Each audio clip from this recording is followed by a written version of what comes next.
I'm on a quest to design an automatic farm for everything in the game Minecraft, including max XP for players using my easy Enderman farm for just minutes. Hello there, Ray here. It's simple to build up, yet efficient from early to late game. We do this in the end dimension because this is the one biome that will only produce Endermen from hostile spawns. And when killed, they drop one of the most XPs out of any natural mob. We're not going to do this at the main and island because there's too many places for them to spawn in, so we're going to leave this area and go out into the void, where they will have to spawn inside of our farm, which is easily designed to collect them up and kill them for their loot. So we need to get far out from the main and island, but also be down low, as the game will place in mobs faster the lower you are. Easiest way to get down is just by putting in some lava, then once the lava has reached the bottom, put in some water beside it, and that way it'll touch it and convert the side of it into cobblestone. You could then remove the lava and then come all the way down to where the cobblestone meets the void. This is at the very bottom of the world. If you do F3 plus G, you can see where the world actually ends. And at the very bottom here, you can come in and place in some bottom slabs. We're going to use this to build a bridge out far enough away so the Enderman will only spawn inside of our farm. You can bridge out using any material that Enderman will not spawn on top of. Slabs are the cheapest, or if you happen to have iron and collected a lot of leaves. If you use full blocks, make sure to place lights down so Endermen don't spawn. And we're going to bridge out a total of 8 chunks or 128 blocks. Now we're plenty away from the main and island, so they can't spawn there. But make sure you also keep it 8 chunks away from other farms. Now we're ready to build the area where the player will stand and pick up the XPs. We're going to go out 2 blocks on the end in either direction. Then we're going to build in a 3 by 4 area of slabs, and we're going to fill this area in. And then we're going to put in another 2 over here. Now we're going to do this exact same thing to the opposite side over here. Now we're going to build a wall around the outside so the player doesn't accidentally fall off, and Endermen won't teleport to this. This can be either built out of moss or carpet. You can get carpet easily from Carpet Duper here, or if you already built my moss farm, you can get tons and tons of moss carpets. Once done, it'll look like this. Now on this path back to the main end island, we're going to go ahead and knock out this block and use a non-colliding block such as like a sign or a string. And then we're going to place a carpet on top of that. Then we're going to come over here and place in a layer of 2 carpets on top of this walkway going back 32 blocks. And then at the end here, we'll just place in a single one, and this will be the way the player gets into the farm. Alternatively, you can waterlog each of these slabs going out 32 blocks, whichever you find to be cheaper. Now we're going to build in a small pin which will hold in the Enderman. Temporary block there, and then we're going to put slabs that are bottom slabs, and we're going to go around this. So 4 on that side, 5 on this side, and then another 4 on this side, and finish off by putting 5 on that side. Then in the center here, we can place another slab on top of that, and our dripstone point on top of that. You can get your first dripstone point by coming here to a dripstone caves biome, or by trading a wandering trader. If you don't want to get a dripstone, you'll just have to have a block here. Then on either side, we're going to click on the top side of this to put in a slab there, as well as over here. And on the back side, we're going to come in and place in some walls. The point will do twice as much damage as a normal fall, and the extra room will let the Endermen spread out, and the walls will keep the Endermen close enough so the player can easily reach them when we come in to attack. The light will keep this area bright, while also changing the size of that wall to make it thicker. Now on top of here, we're also going to place in 2 layers of carpets all the way around the outside of this ring here.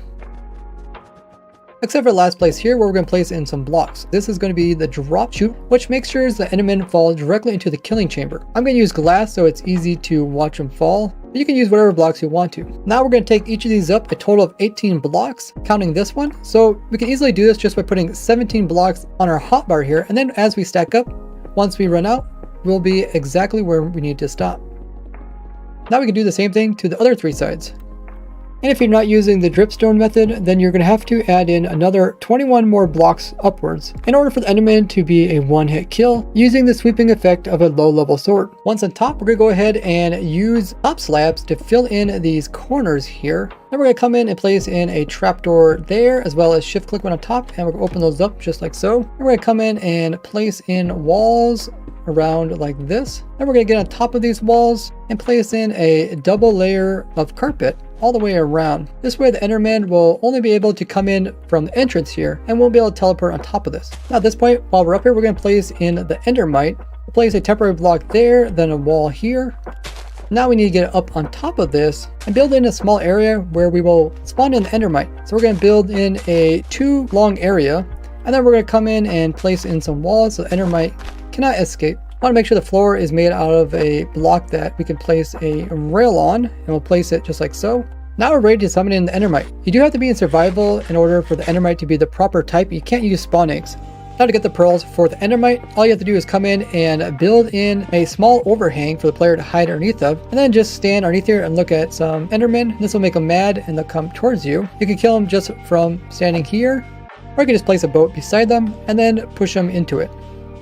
It'll take about 2 stacks of ender pearls in order to get an endermite to spawn in. We're just going to use these to teleport. You can take less damage by using feather falling on your boots, as well as using protection armor. And also keep some good food with you that will regenerate you.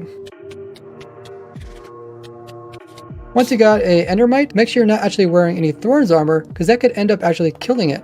Now you want to use your name tag on it. I use dinner bone so it's easy to see it's been name tagged, because even though we're going to try to pick it up with a minecart, they can still despawn inside minecarts if they're not name tagged, and the player is greater than 16 blocks. Now we'll place in a cart on the rail there, and when it slides over top near the endermite, I'll pick it right up. Now we need to make sure when we drop the endermite down, it goes directly in the center of this farm, which means it has to be over here. So let's go ahead and remove this, and then stand over here and push it over onto that side. Now we go ahead and remove these blocks. Endermite won't be able to move because it's inside of a minecart. And we'll remove all the blocks except for the one that's directly underneath of the endermite. So then now we can go ahead and remove this block, and it should drop onto the wall. This will keep the endermite up nice and high so the endermen cannot kill it, but also so they're able to see it and get mad at it. This is what's going to pull them into the center here. Alternatively, you can go ahead and summon in a endermite, and then leave the little pin. Then name tag it from here, and then place in a boat, which will pick it up. And then just try to keep the endermite in the center over top of the wall, and then you can remove the last block. Then get in the boat and move it so that the endermite is directly underneath of the wall when you exit the boat. This does make it a bit cheaper, as you don't need the iron for the minecart or the rail. Now we can go ahead and build in the spawning platform for the enderman. You can go ahead and open this trapdoor, so if any endermen spawn while building this, they will automatically die and be out of your way. Now we're going to build in a spawning platform by going out a total of 10 blocks in each of the cardinal directions. Once again, you can place the blocks in your inventory, and then once you use them up, you know you went out the correct distance. If you happen to have the Swift Sneak enchantment added to your leggings, it will make this type of bridging much faster. Now you can go ahead and do this to all 4 of the cardinal directions. Next, we're going to take the ends of these and we're going to bring them towards the corners here so they end up connecting up with each other. Then it will look like this. Now all we have to do is fill in the center so we have enough spawning area for the endermen to spawn in fast enough to keep the farm constantly supplied. Now it will look like this. But in order for the enderman to spawn in, the player has to be at least 24 blocks away. So let's go ahead and drop down to the AFK spot, which is all the way down here and inside of here. From this location, you're 24 blocks away from the spawning platform so they can spawn in. And they fall far enough so that they are a one-punch kill, so it doesn't matter which one you punch, they will die. Or you can use the sweeping ability that any sword offers. Just by aiming in the center and sweeping one time, you can kill all the endermen in the entire area, and all their XPs will come directly to you. And you don't even need to have any enchantments on your sword. You might notice that once in a while an enderman will just die seemingly for no reason. This is actually because the enderman came down here, took a little bit of damage, and teleported back up to the top. And then when they came down the second time, it just died. This happens once in a while, but doesn't actually affect the rates, but also allows you to make the farm extremely cheap and easy. There's actually enough room down here, so the enderman shouldn't take max cramming, with the enderman easily able to make 4 different groups of 25 so they don't ever collide with each other. I designed the farm so that they will spawn in the mobs very quickly. Now the limiting factor for this farm is actually how fast the game will let the player pull in the XP orbs. With this setup, you get the maximum amount of endermen that you need in order to get the maximum XPs per hour, which is 60,000 per hour. Making the farm any bigger won't help you get more XPs, but would let you get more pearls or XPs for a second player. You can get level 0 to 30 in just 80 seconds, plus all the pearls you'll ever need. The ender pearls will just fall down. If you want to, you can just leave them there and let them despawn, or you can walk around this edge here and collect them. There's also room if you want to build in your enchanting area just on the side of it. Just make sure to always place in the double carpets above anything else you build around this.